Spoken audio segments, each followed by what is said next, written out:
איך להכין דגל מיני? לוקחים דף, עושים לו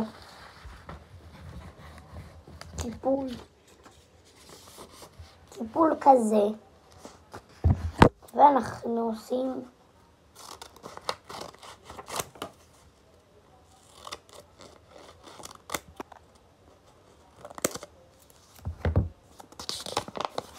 יפה.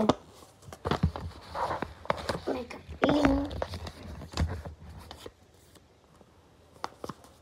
ספר עכשיו כאן. פותחים,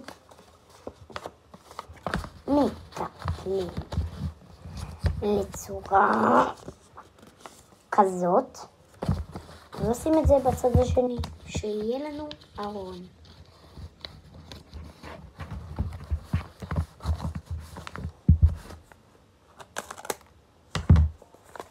כזה.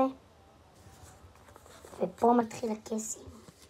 פה אנחנו לוקחים את הצד הזה, מקפלים. תחכו, תכף יהיה קסם יותר טוב מזה.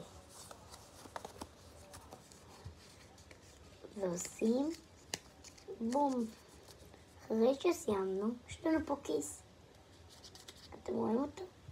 אנחנו מושכים אותו אלינו,